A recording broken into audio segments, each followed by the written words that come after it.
Frontier just published a new developer log for Elite Dangerous, and for this month's offering we have our first solid details about the Nomad ship launched vessel and its requirements and capabilities, as well as some more new details about the upcoming operations feature. So let's dive into the operations first, and then we'll fill you in on what we've just learned about the Nomad. For the Ops segment of the devlog, FDev have included a short fact that delves into the bigger questions around the Elite Dangerous version of an MMO instanced dungeon experience. Let's deal with a biggie right out of the gate. Operations will be playable as a solo commander, however you will not be able to recruit NPCs to help you in your quest. The missions come with two skill settings, an easy and hard mode, and Frontier have instead recommended that solo players tackle the easy mode version of the experience but take the recommended gear loadout for the hard mode mission when doing so. Once an operation has been started, you will not be able to switch what ship you have chosen to bring with you, but you will have access before the mission starts to your entire hangar of owned and outfitted vessels. You will be able to change what suit your commander is wearing mid-mission, but as with the regular game, you'll need to return to your ship to swap it out. For respawning, if your ship is destroyed during an operation, you'll respawn inside it on board the frontline runner carrier ship, ready to relaunch again. If you're killed on foot however, then you'll respawn back in your cockpit, ready to leap out again and run into the fray once more. And FDev have said that there will be no consequences such as a rebuy for a respawn during an operation. For completing an operation, you'll receive the new Merc coin currency as part, at least, of your reward. Following a design rethink, that Merc coin will now be spent not in a dedicated shop or vendor, but rather inside existing and familiar vendor locations. Modules being available at outfitting, and blueprints will be available from engineers. Modules and blueprint quality will vary from grade 1 to grade 5, and as the game progresses, FDev plan to add more modules and blueprints than those initially available at launch. If you complete an operation on hard mode, you'll get more Merc coin than you would on easy, and the amount of Merc coin will also vary by operation as well. As operations do feature on foot components, you will need to own Odyssey in order to participate, and FDev have said that the initial implementation of operations can be considered a networking and balancing beta test, and therefore further adjustments to those elements can be expected as the feature matures, as well as new missions themselves over and above the 6 that feature at launch. On the subject of the initial operation types, the 6 previously announced have been adjusted and renamed somewhat, so here's what you'll get on day 1 of the update. Tactical Takedown will see commanders wrestling back control of a stolen megaship before assaulting the home base of those responsible, ideally suited to 3 to 4 players.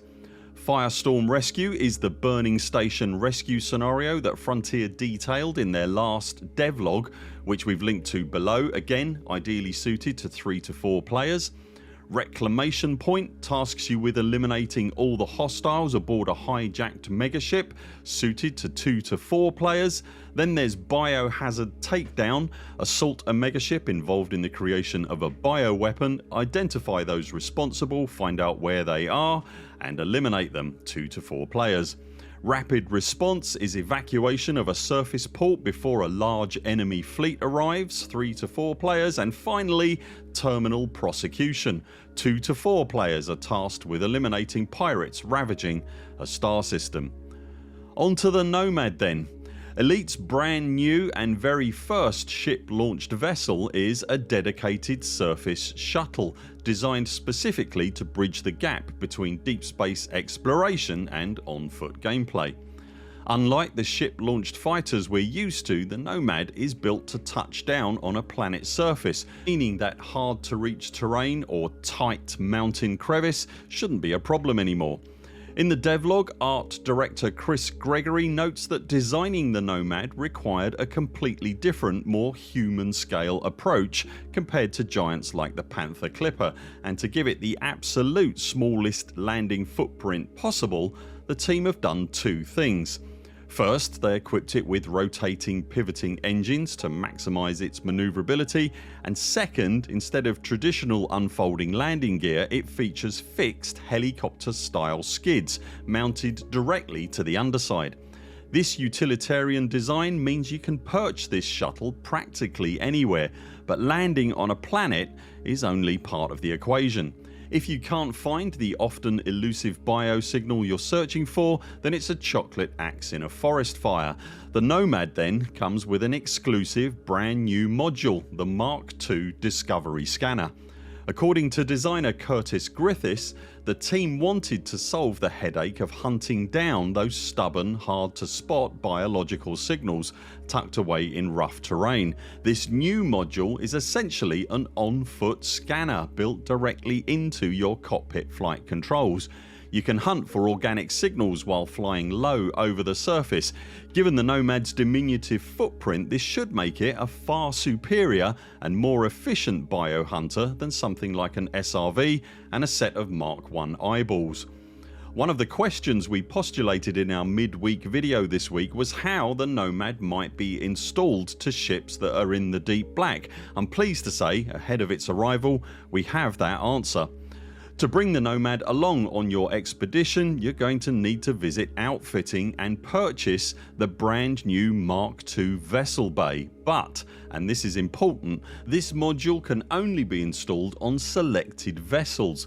As of right now, the confirmed compatible ships are the Caspian Explorer, the Type 11 Prospector and the Panther Clipper Mark II. But there is yet more to be revealed about the Nomad. Frontier is still holding back a secret function of the ship that the developers have teased. They've promised it's a key part of its design and completely unique to its role as an exploration SLV. FDEV have made a point in their supplied assets of not showing the Nomad landing, so we have no idea still how the ship might open up. In the landing sequence they have shown, we do get a good look at the underside however, and we think we can see what looks like one or two hatches. Quite honestly, I could speculate all day long about what those might be, and I'm sure you already have your own thoughts. It's worth bearing in mind with Elite Dangerous ships that we do always see a lot of implied functionality in surface details that rarely, if ever, turns out to be anything substantial. So make of that what you will and give us your thoughts in the comments below.